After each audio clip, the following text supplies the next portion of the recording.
All right, y'all. I know it's been a while. Just want to talk NBA basketball again. A lot going on. Put it in pretty plain terms. Warriors keep cruising. I keep waiting for them to hit some kind of rough patch. It just hasn't happened yet. Even the other night, Steph had like 12 points, but then Wiggins and Poole combined for like 68 or something, which I think is one of the through lines for the successful teams. Is like, same with the Wizards. Brad Beal's not playing like up to what we've expected of Brad Beal these past couple years, and they're like 11-6. So I think that's the test, especially in the regular season when you're just trying to accumulate as many wins as possible. That's a good sign, and obviously the way both the West and East are going, I think seeds are going to be pretty important, and teams are going to be fighting like hell to not be in the play-in to try and get out of that like 7 to 10 range.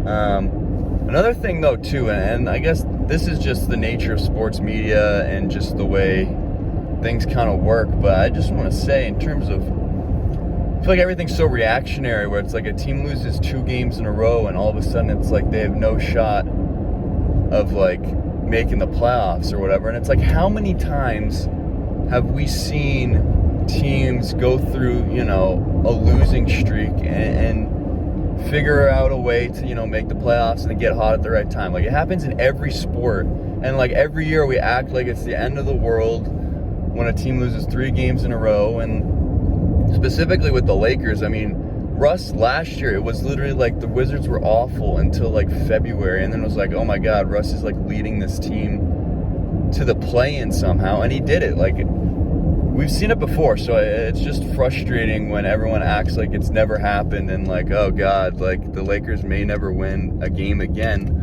And LeBron's been out. I think that's part of, no one is panicking in Milwaukee because they knew, like, everyone acknowledged Middleton had been out, Holiday had been out. It was just Giannis for the most part. And so it's like, why are we, like, freaking out in LA, even though I know Russ hasn't been overly impressive.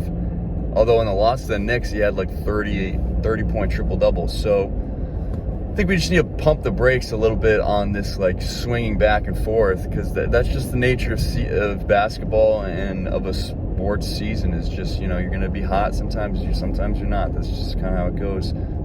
Great example of that is the Minnesota Timberwolves. Started off pretty hot, and then, the last couple games, Kat said that thing about, like, yeah, I know, a 3-game skid in Minnesota can turn into a fucking 21-game skid. So, and then I think they lost a couple more after he said that, and now that they've won like 4 in a row and they're around 500 now. So it's just the ups and downs of the season. So if you're a fan of one of these teams, just relax, all right? Like Celtics, same thing. Everyone was like, it doesn't work. The Tatum Brown thing had hit like the peak of like, they'll never work together. We got to trade one of them immediately.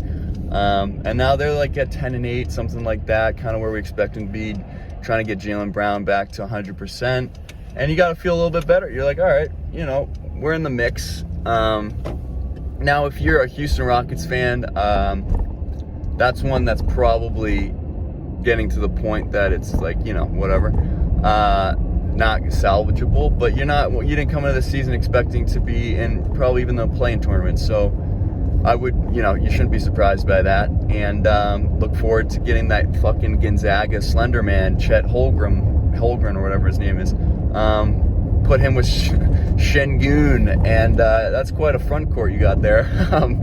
Daniel Tice as well, pair with Jalen Green, which is weird. Jalen Green was really cool for like a week or two, and then I don't know what happened. Now he's just like, I don't know. Teams have figured him out. He doesn't have a future in the NBA, clearly. No, I don't know. I don't know what that's about. But and the rookies in general now, it seems everyone was hot. Evan Mobley got hurt. Cade kind of, started off slow, and then last night barely did anything. Outside of that, Chris Duarte,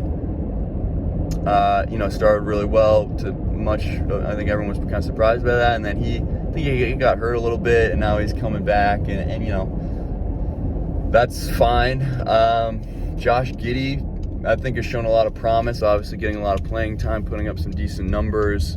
But right now, Rookie of the Year is a little up in the air. I think, you know, Cade had the triple-double, so that's obviously pretty impressive.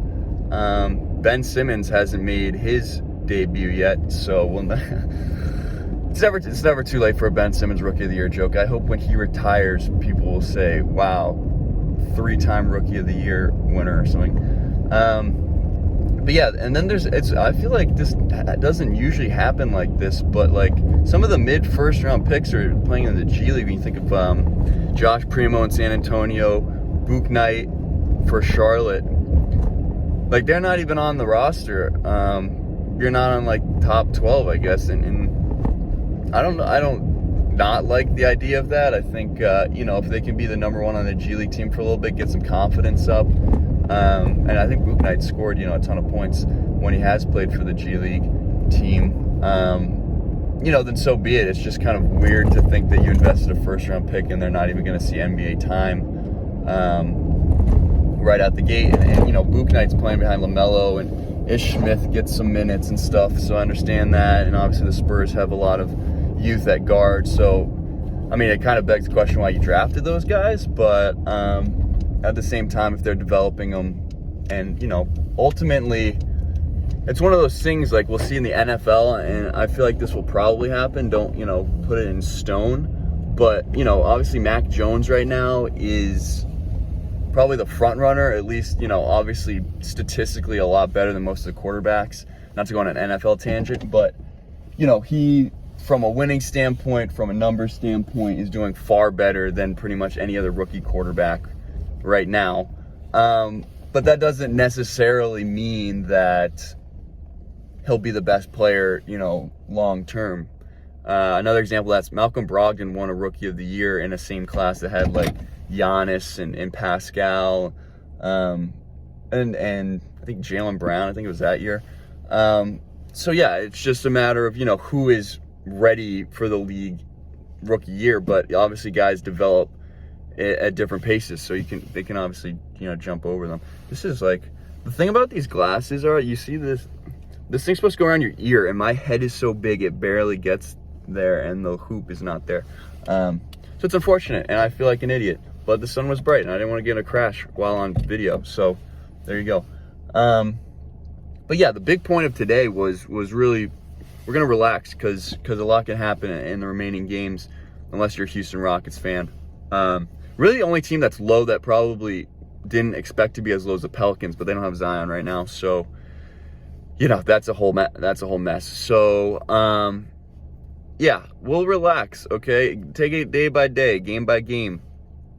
Maybe change the name back to Staples Center if the Lakers and Clippers can't ever win again, because the Crypto.com thing's not looking good so far, and that could have a big influence on the team's wins and losses. Obviously, it's team name. That's why the Pelicans can never win at the Smoothie King Arena.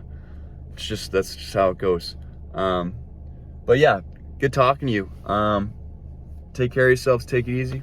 I'll see you next time.